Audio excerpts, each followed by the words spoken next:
Dari looked at her control panel with wide eyes. Nothing worked.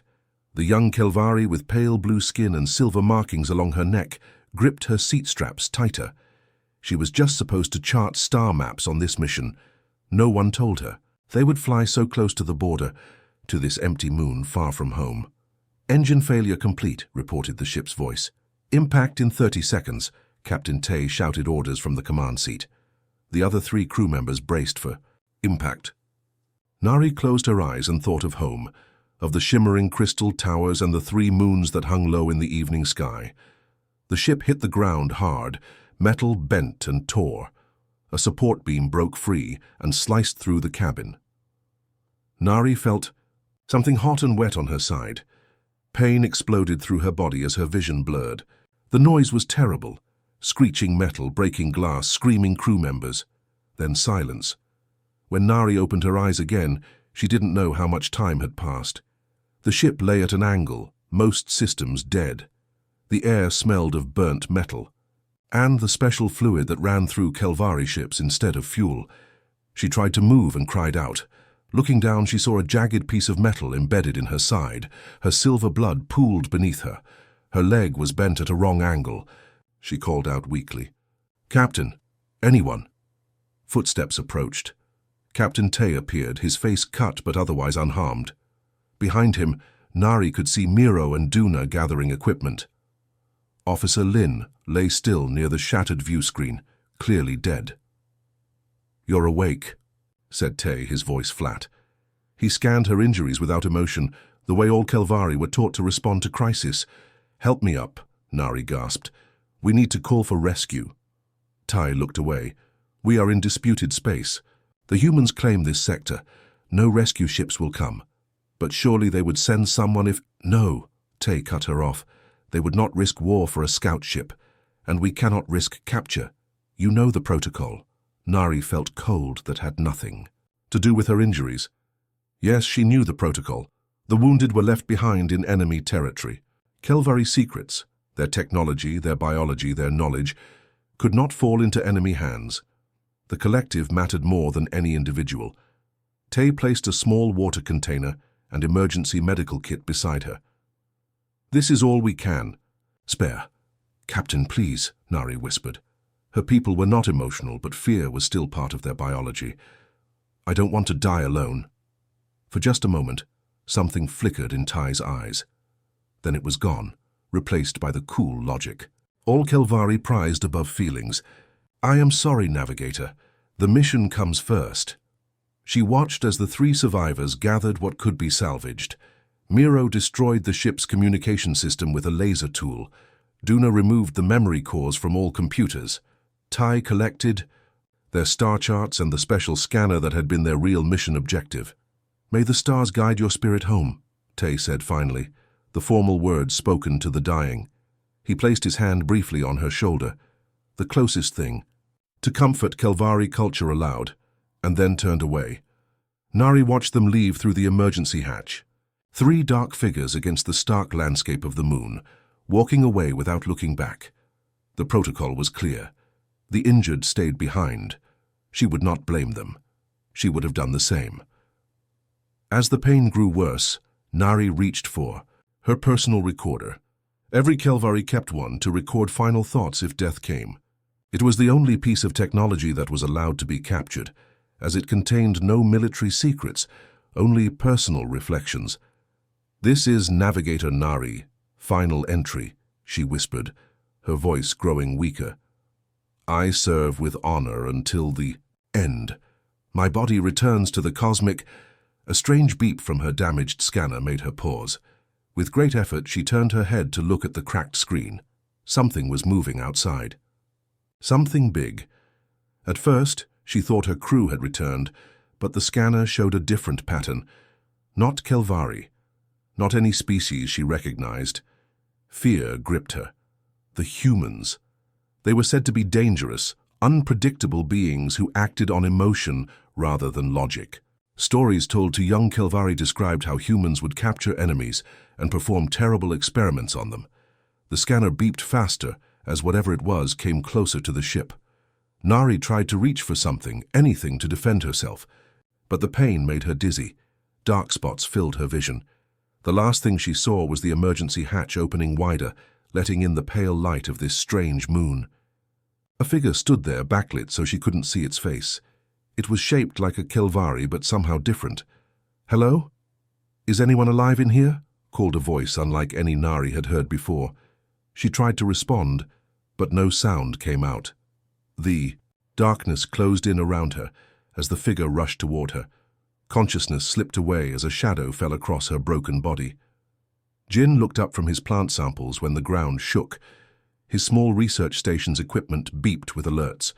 Something had crashed nearby, something big. "Computer, what was that impact?" Jin asked, pushing his dark hair from his eyes. "Unknown object crashed approximately 15 kilometers northeast of current position," the computer replied. "Mass and velocity consistent with a spacecraft." Jin frowned. No human ships were scheduled to visit this moon. He should report this to Earth Command and wait for a proper team. Those were the rules. Clear rules that all researchers were supposed to follow. Jin had always been bad at following rules. "Computer, prepare the rover for immediate departure and pack the emergency medical kit." 20 minutes later, Jin guided his small rover across the rocky terrain. The moon's landscape was mostly flat with scattered rock formations, making the journey relatively easy. Still, it took nearly 2 hours to reach the crash site. When he crested the final ridge, Jin stopped the rover and stared. The spacecraft below was nothing like human designs. Where human ships were boxy and practical, this vessel had smooth curves and a strange, almost flowing appearance. Parts of it still smoked from the crash. "Computer, scan for radiation or dangerous chemicals," Jin said, reaching for his helmet. "Atmosphere safe, no dangerous radiation detected. Unknown chemical signature present but at low levels." Jin stepped out of the rover, his boots crunching on the rocky ground. He approached carefully, scanner in hand. As he got closer, the ship's design became clearer. His heart beat faster. "Kelvari," he whispered. Everyone knew about the Kelvari, though few humans had ever seen one. The alien species had been encountered only 10 years ago. They kept to themselves, refusing most attempts at diplomatic relations. What little was known about them painted a picture of a logical, cold species that valued knowledge above all else. And they didn't like humans much. Jin circled the crashed ship cautiously. One side had been torn open by the impact, creating an entry point. He hesitated only briefly before climbing inside. The interior was dark, lit only by a few blinking lights from damaged equipment. Jin switched on his headlamp and looked around. The layout was strange, with controls that seemed designed for hands with 6 fingers instead of 5. There were 5 seats, but only one seemed occupied. Jin moved closer and caught his breath. It was indeed a Kelvari. The alien had blue-tinted skin with delicate silver markings across the face and neck. Though injured and unconscious, the Kelvari was still an impressive sight. Jin scanned the alien carefully. "Female based on what little we know of their species," he murmured to himself. "Multiple injuries. That metal piece in her side needs to come out soon." The scanner showed a weak life sign. Whatever passed for blood among the Kelvari, a silvery fluid apparently, was pooling beneath her. "Hello?" Jin said, knowing it was useless. Kelvari didn't speak human languages, and he knew none of theirs. To his surprise, the alien's eyes fluttered open. Jin found himself staring into iridescent eyes that shifted color like oil on water. The pupils contracted when they focused on him. Fear, a very recognizable emotion, flashed across the alien face before the eyes closed again. Jin sat back on his heels, thinking quickly. The right thing to do was call Earth Command. They would send a properly equipped team to handle this diplomatic incident. The Kelvari would send their own people. Everything would be handled through proper channels. But looking at the scanner, Jin could see the Kelvari wouldn't last that long. And something bothered him. Where was the rest of the crew? A ship this size should have had at least 4 or 5 crew members. The silver ship tore through the thin air of the moon. Red lights flashed everywhere inside as one system after another failed. "We are going to crash." "Hold on tight," said the ship's calm voice. Looking around more carefully, Jin noticed signs that others had survived the crash. Equipment had been removed. Some systems had been deliberately destroyed. They had left her behind, abandoned her. Why would they leave one of their own? He wondered aloud. Jin remembered something from his xenobiology studies. Kelvari society supposedly valued the group over the individual. There were rumors that they abandoned their wounded rather than risk capture in disputed territories. This moon was definitely disputed territory. Jin faced a choice. The Kelvari was dying. If he did nothing, she would be dead within hours. If he tried to help, he might still kill her through ignorance. Kelvari physiology was poorly documented. They weren't carbon-based like humans, but silicon-based, more like the strange crystal formations he had been studying. His human medicine might poison her. Moving her might kill her. Leaving her would definitely kill her. Jin sighed. I hope I don't regret this. Working carefully, Jin prepared the alien for transport. He applied pressure bandages to stop the bleeding, but left the metal shard in place, removing it without proper equipment would cause more damage. He fashioned a makeshift stretcher, and with considerable effort, managed to get the Kelvari out of the ship and onto his rover. As he secured his patient, Jin looked up at the stars just becoming visible as the sun set.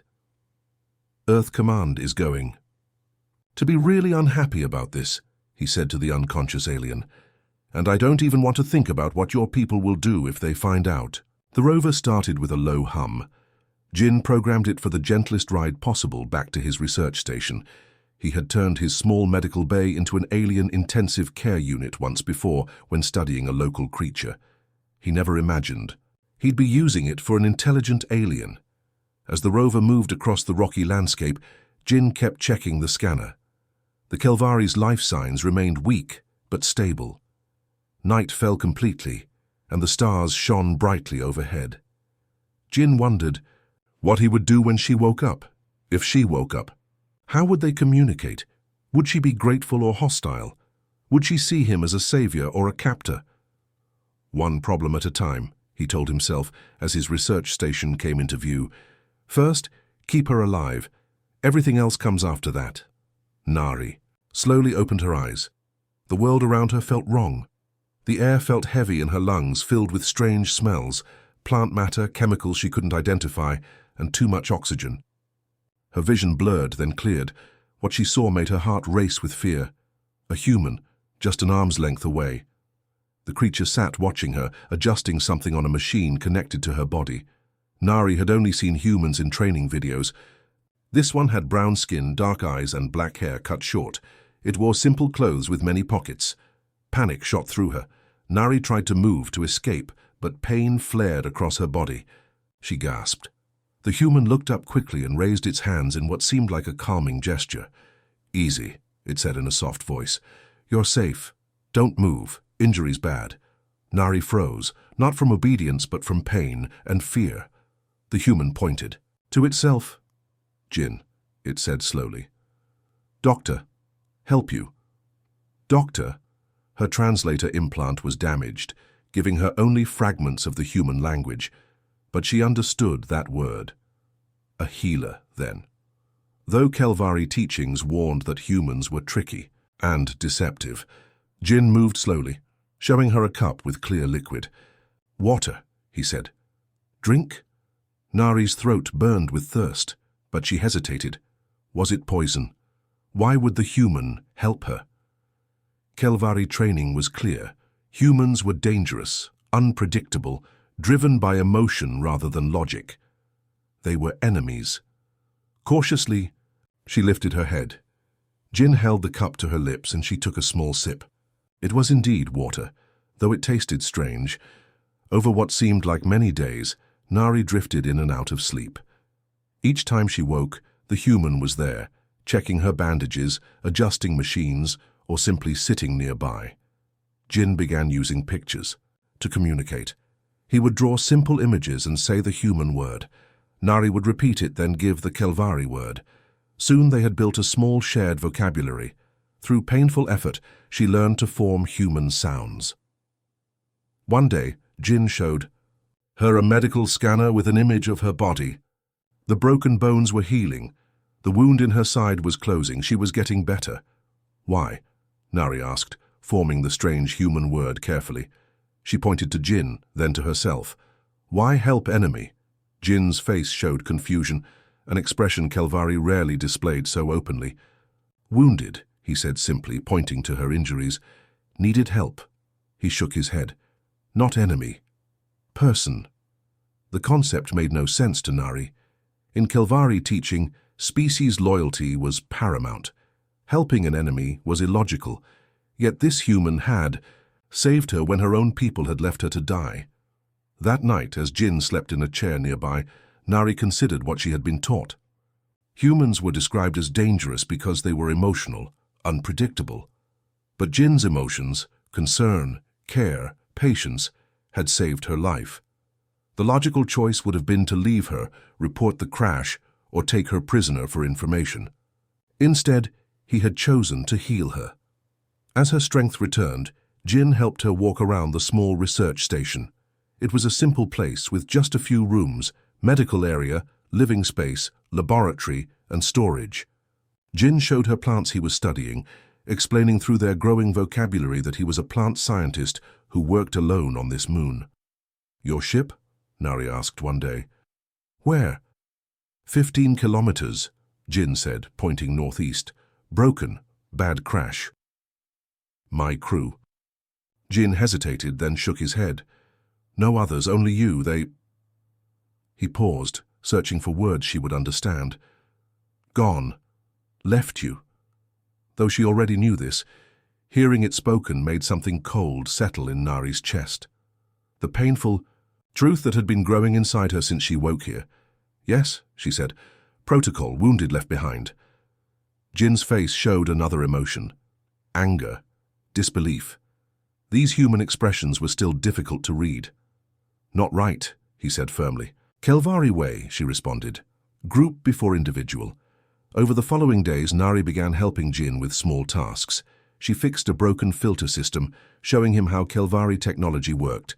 He taught her more words, and soon they could have simple conversations. One evening, as they ate a meal Jin had prepared, Nari looked out the small window at the stars.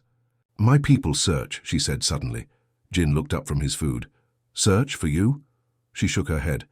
Not to rescue, to silence. Jin's expression changed to one she now recognized as concern. Why? Know too much, she explained. Mission secret. Better I die than tell.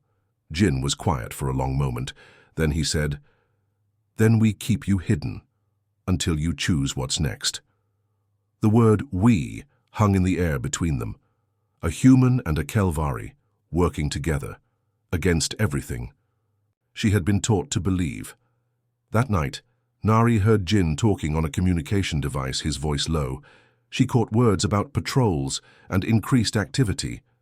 When he thought she was asleep, she watched him checking security systems and looking at star maps. Outside their small sanctuary, something was happening. Through the research station's limited sensors, they detected ships moving through the sector, both human and Kelvari. More than would be normal for a border region like this. Something bigger, Jin said as they watched the scanner. Not just about crashed ship. Nari nodded slowly. She knew what her mission had been, what she had discovered.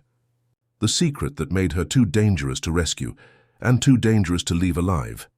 Jin woke to the sharp beeping of his communication system. The small screen flashed with a warning. A large ship was entering orbit around the moon, and it was sending messages directly to his research station. Jin, this is Captain Park of the Earth Defense Vessel Horizon. We are aware of the crash in your sector. Prepare for our arrival in 2 hours. We have questions. Jin's heart raced as he shut off the transmission. He ran to the room where Nari was sleeping and gently shook her awake. We have a problem, he said quietly. A human military ship is coming. They know about the crash. Nari sat up quickly, wincing slightly from her still healing wounds. What do they want? They didn't say exactly, but it's not hard to guess. They'll want information about your ship and your mission. And they'll want you. Jin began moving around. The small station gathering supplies, food, medicine, tools, and his research data. He stuffed everything into bags as he talked. Not all humans think like me, he explained, packing a medical kit. The military sees Kelvari as potential enemies. They might not treat you well. Nari nodded, already up and helping to pack. She pointed to the small scanner she had repaired from parts of her crashed ship. My people also come, she said, her voice calm despite the danger. 3 vessels, very close now. Jin stopped and looked at the scanner. She was right. 3 small but fast Kelvari ships were approaching the moon from the opposite direction as the human vessel. Are they coming to rescue you? Jin asked, though he already knew the answer. No, Nari said simply. To silence me. There was no time to waste. Jin led Nari to the small hangar attached to his research station. Inside sat his personal ship, little more than a shuttle really, designed for short trips through the star system. It wasn't meant for long journeys, but it was their only option. It's fast, Jin said as they loaded their supplies, and it has good shields. If we can reach the asteroid field at the edge of the system, we might be able to hide there. They worked quickly, preparing the ship. Jin set the station's computer to erase all records of Nari's presence. No blood samples, no medical scans, nothing that would tell either side what had happened here. Just as they finished, the sensors showed the human ship entering the moon's atmosphere much earlier than expected.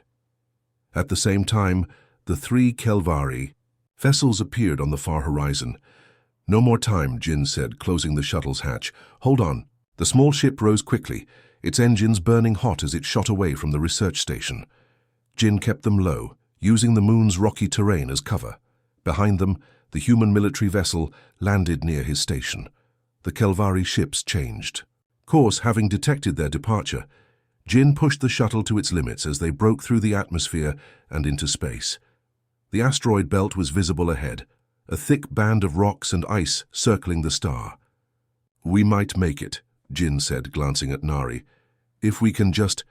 A warning alarm cut him off. One of the Kelvari ships had fired a warning shot across their path. They're faster than I thought, Jin muttered, making sharp adjustments to their course. As they weaved between the first few asteroids, Nari turned to Jin. Her face showed an emotion he had never seen from her before, something like regret. I must tell you truth, she said, her human speech improving with each day. About my mission.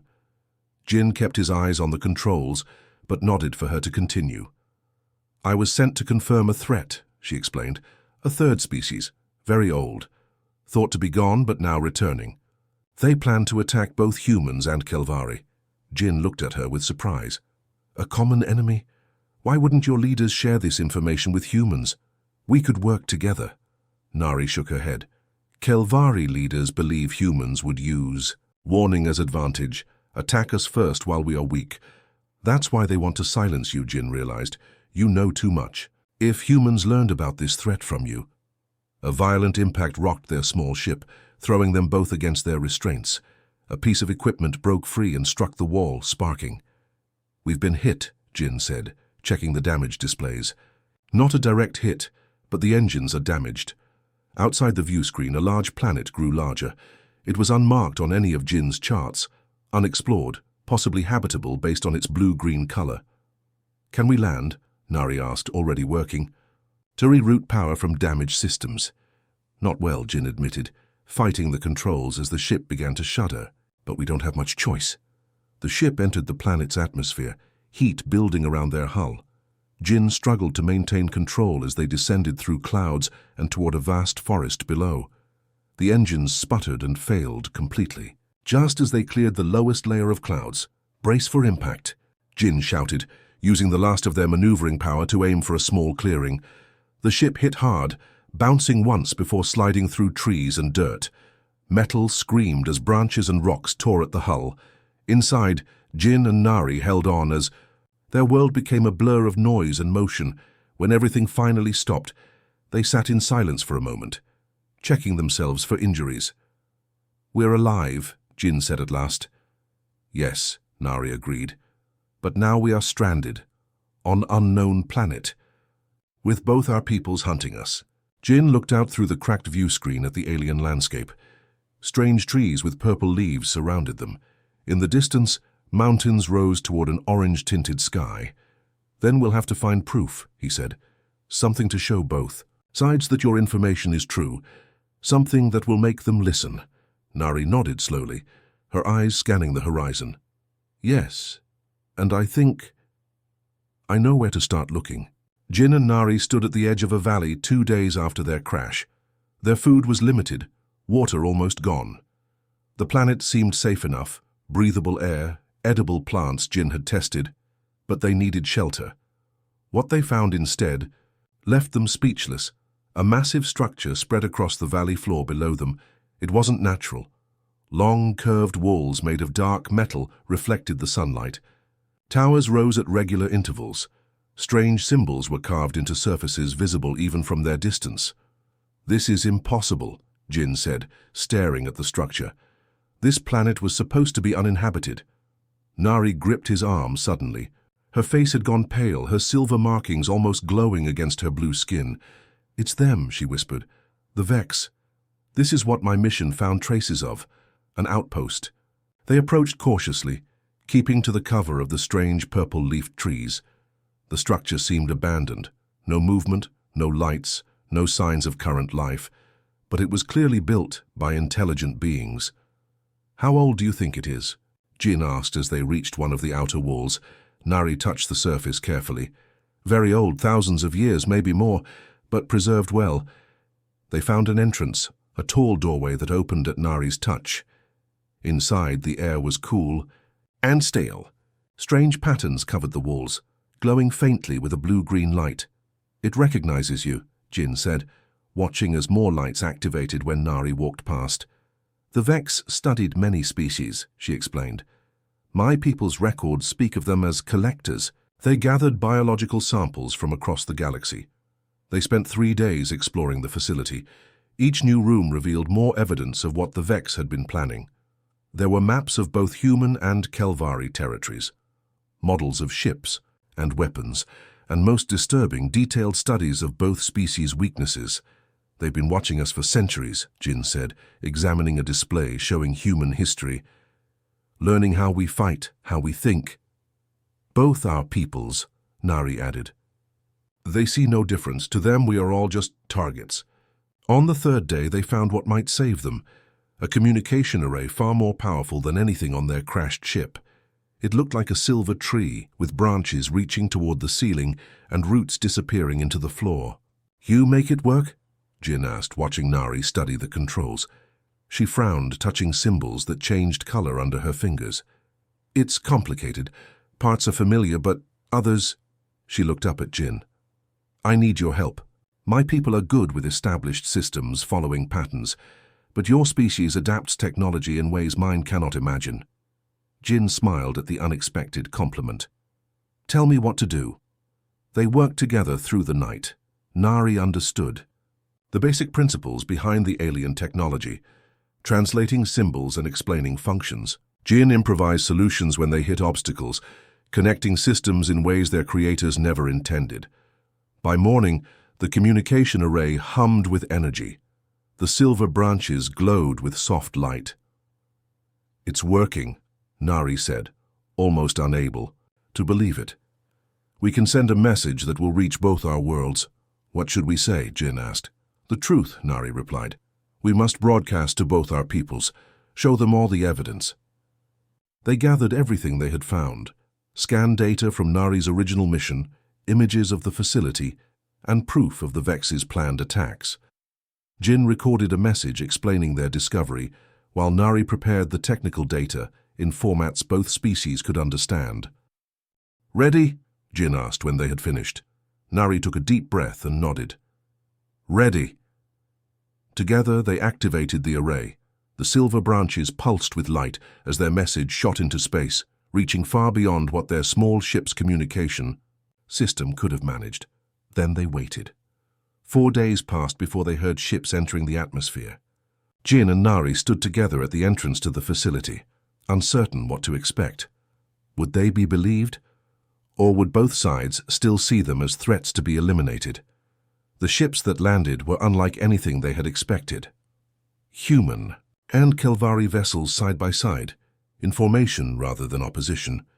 It was unprecedented. Commander Hana stepped from the human ship first. She was tall with short gray hair and the sharp eyes of someone used to making difficult decisions. "Dr. Jin," she said, approaching them, "your message caused quite a stir. Every expert we have has been analyzing the data you sent." She looked around at the facility. "Your violation of research protocols may have saved 2 civilizations." From the Kelvari ship came Elder Day, his age shown in the deep silver markings across his face.